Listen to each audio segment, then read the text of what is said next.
Welcome to सराव की classes. प्रिय विद्यार्थियों, आज हम धर्म और संप्रदाय में वल्लभ संप्रदाय के बारे में पढ़ेंगे, जो कृष्ण भक्ति से ओतप्रोत है।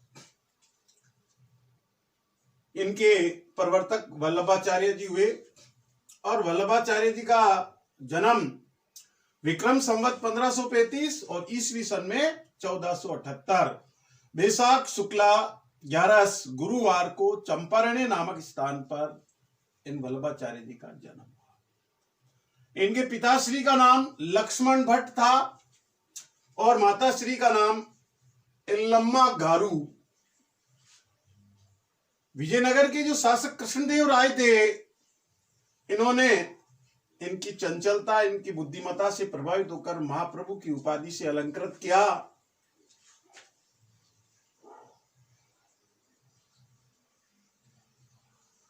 और 1587 विक्रम संवत या 1530 ईस्वी आषाढ़ शुक्ला दूज के दिन काशी में देवलोक गमन हुआ। लेकिन ये तो अपने जन्म मृत्यु साथ बता दी। इन्होंने कृष्ण भक्ति का कैसे प्रचार किया? एक तो अणुभाष्य लिखा, शुद्धाद्वैत दर्शन का प्रतिपादन किया और उन्होंने पुष्टि मार्ग स्थापना की, पुष्टि मार्ग की, और उसमें बताया कि भगवान की कृपा है। तो उस समय वृंदावन में श्रीनाथ जी का मंदिर स्थापित हुआ। पुत्र विठल नाथ ने, जो विठल नाथ जी इनके पुत्र थे, षष्ठ छाप कवि मंडली का संगठन किया। लेकिन उस समय औरंगजेब का शासन था और दिल्ली के मुगल सम्राट औरंगजेब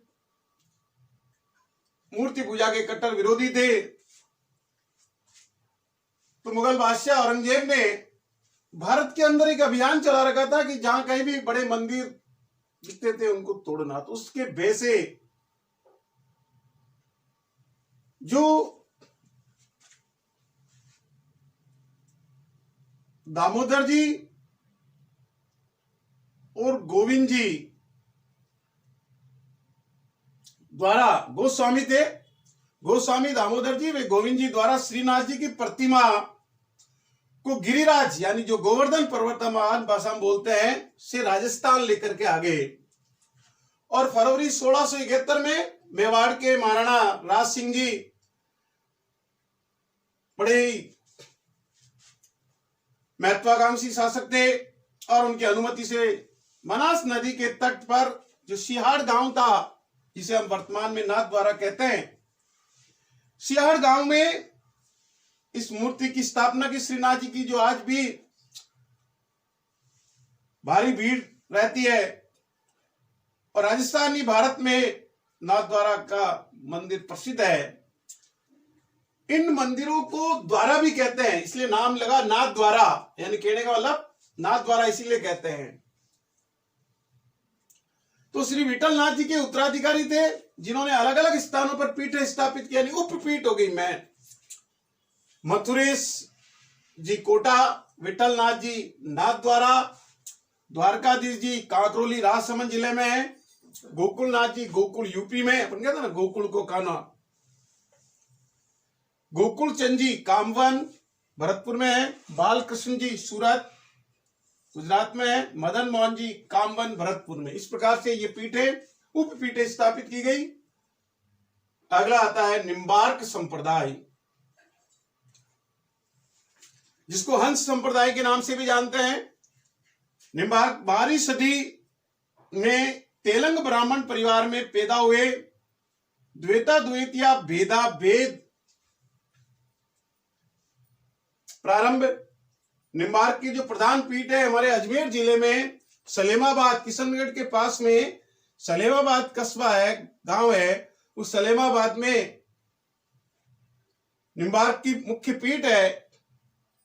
और इनके द्वारा, इनके जो आचार्य थे परशुराम जी द्वारा परशुराम सागर की रचना की थी। तो परशुराम सागर महत्वपूर्ण ग्रंथ है।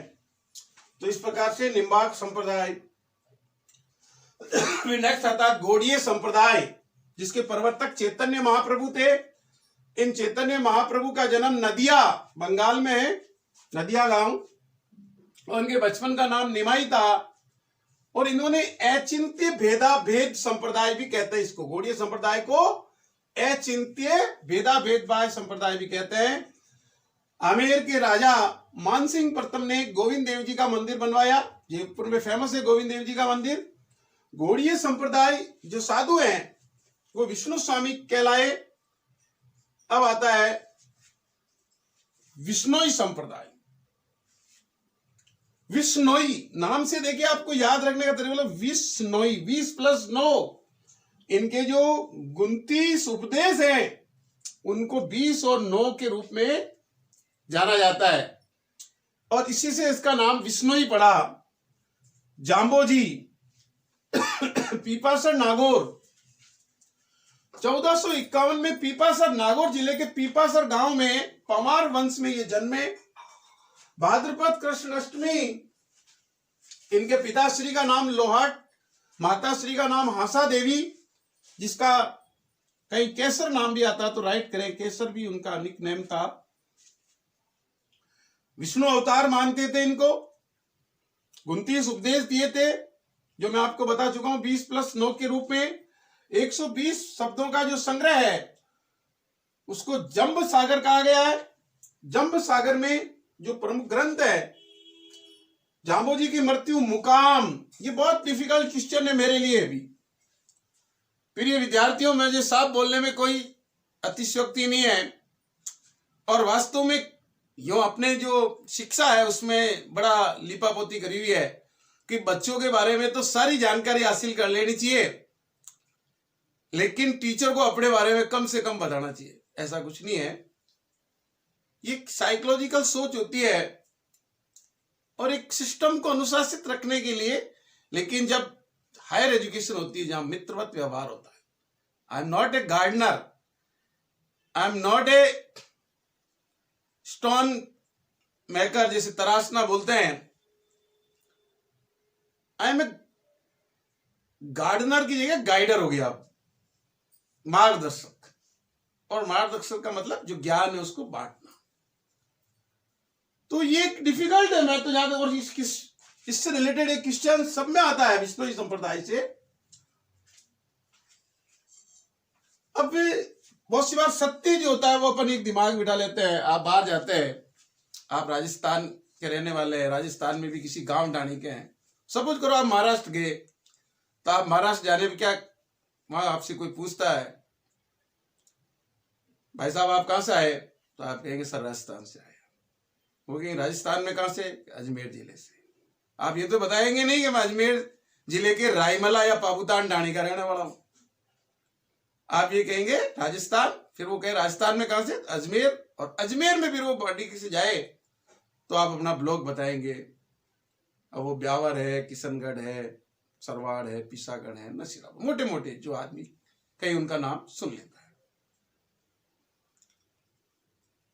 तो 2004 में जाम्बोजी का प्रमुख स्थान है क्वेश्चन दिया। पहले बात तो क्वेश्चन ही प्रॉपर नहीं है।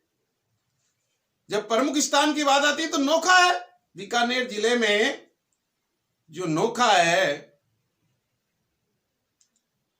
वहां लिखा रहता है नोखा। अब ये सब यही तो चीजें हैं कि जाम्बोजी पीपासर तो उनकी जन्मस्थली है, नागौर जिला है, और नोखा वहां बड़ा कस्बा है जहां मतलब एसडीएम बैठते हैं, तहसील है। अब मुकाम और तालवा तो बहुत छोटी जगह है, और यहां कंफ्यूज है जो मैंने नया अभी पढ़ा लालासर। देखिए आप, यानी कि उन्होंने अपना जो शरीर त्याग किया वो लालासर में किया। जैसे हमारा गांव है मांगलियावास सर्कल में, तो मांगलियावास वाया है। अब वाया लामणा लिख दिया तो भी ठीक है क्योंकि उधर से भी डाक जाती है, खरवा लिख दिया तो भी चल जाता है, और मांगलियावास लिख दिया, लेकिन रिकॉर्ड में क्या है, मांगलियावास। और मांगलियावास की जो पर्टिकुलर जो गांव आ गया तो वो अलग है, और उसके पास जो छोटे गांव है वो उसी ग्राम पंचायत में है, चाहे वो रायमला हो, चाहे पाबूतान हो, और चाहे गुजरों की ढाणी हो, चाहे रेबारियों की ढाणी हो। लेकिन उसमें कंडीशन क्लियर होनी चाहिए। आज भी क्लियर नहीं है, आज भी आता है। तो ये लालासर जो है शरीर त्यागा था उन्होंने, उपदेश देते हुए लालासर गांव में नश्वर शरीर त्यागा और तालवा गांव में उनको समाधिस्थ किया। जैसे महाराणा प्रताप का हम पढ़ते चावंड गोगुंदा, तो वहां भी बहुत कंफ्यूज होने वाली बात होती है। और ये ध्यान रखें, महाराणा प्रताप से भी एक क्वेश्चन जरूर आता है, कोई भी एग्जाम बिना मेवाड़ के प्रश्न पत्र ही नहीं बनता है, राजस्थान से रिलेटेड जा जीके होती है।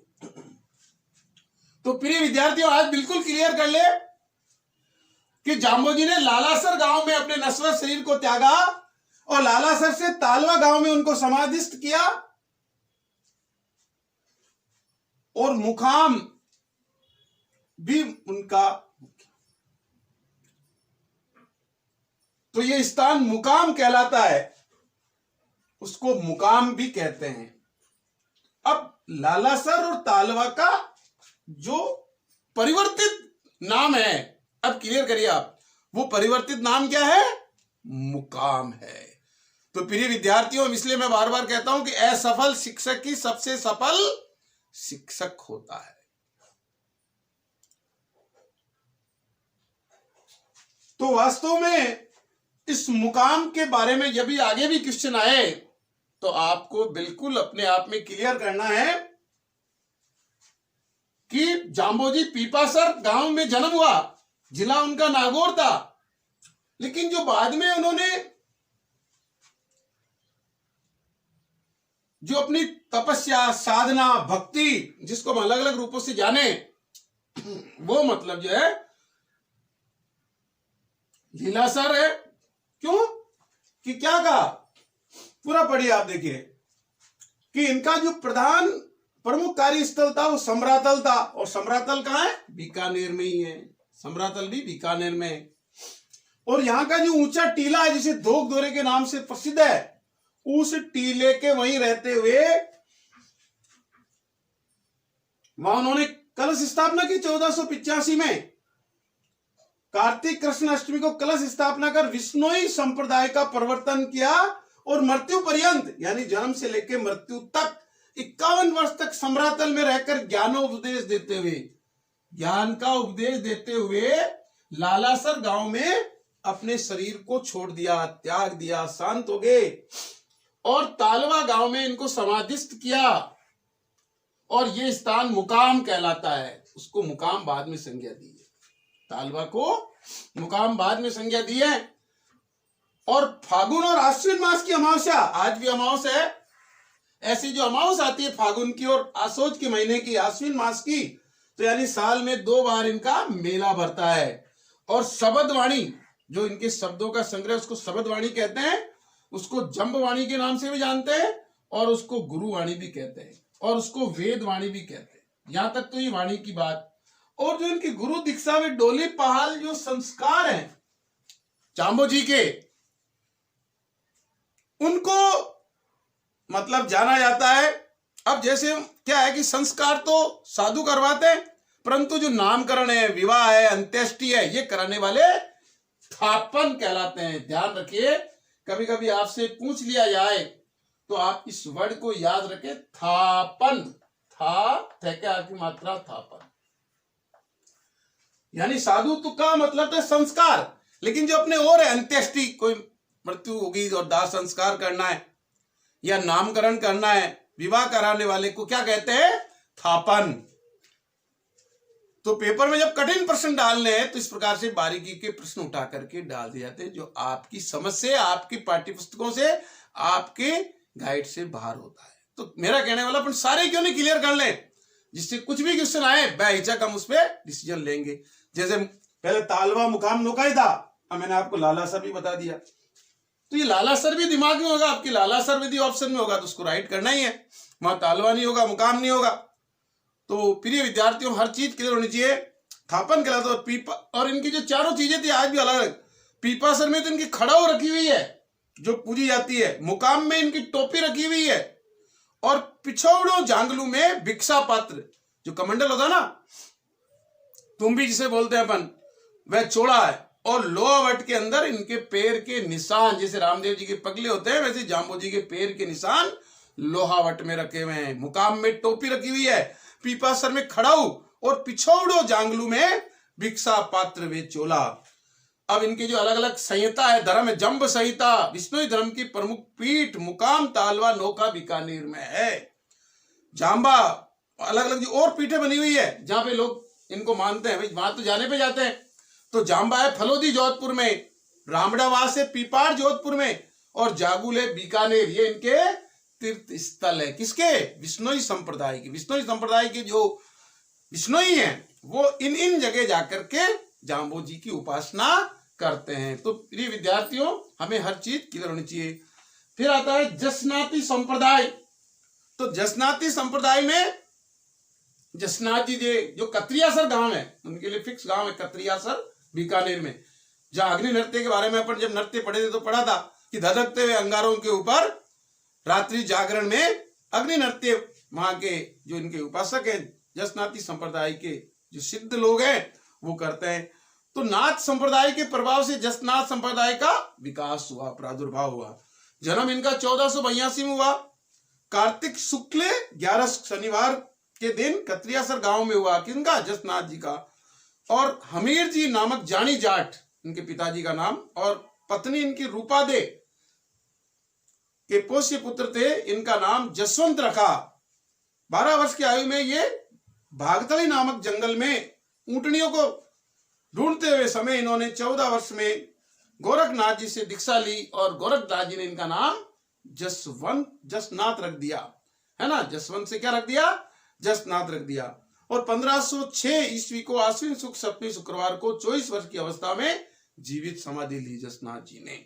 ये निर्गुण भक्ति थे, निराकार भक्ति में विश्वास रखते थे। बहुत सी बात है सगुण और निर्गुण, जो मैं पूर्व में क्लियर कर सका हूं कि अपने जो वल्लभ है ये सब सगुण में आते हैं और जो विष्णोई हैं ये आपके जसनाती हैं, दादू है, ये सब निर्गुण भक्ति वाले हैं। तो उपदेशों का संग्रह शिंबू धाड़ा, बहुत सी बार आता है इनका उपदेशों का संग्रह किसमें? शिंबू धाड़ा कोड़ो नामक ग्रंथों में, और 36 धर्म नियम है। तो इस प्रकार से अग्नि नृत्य के बारे में आप ध्यान रखें कि जसनाथ संप्रदाय, जसनाती सिद्धि जो है वो इसमें करते हैं। तो प्रिय विद्यार्थियों, आज हमने वल्लभ संप्रदाय के बारे में, निम्बार्क संप्रदाय के बारे में और विष्णोई संप्रदाय के बारे में और जसनाथ जी के बारे में पढ़ा। तो मैं जहां तक समझता हूं कि आपको एक एक चीज क्लियर होने के पश्चात आप इस ओर ध्यान दें कि हमारे एग्जाम में कुछ भी आए, हमारी कमर कसी हुई है, हमें सब आता है। अब आपसे तो बार बार एक ही है कि ज्यादा से ज्यादा शेयर करें, लाइक करें, सब्सक्राइब करें, जिससे पढ़ाने वाले में और जागरूकता, मनोबल, अटूट मनोबल एकत्रित हो जाता है। फलतः वो और परिणाम स्वरूप आपको प्रेरित करने में अपने भरपूर पुरजोर जोर लगा देता है।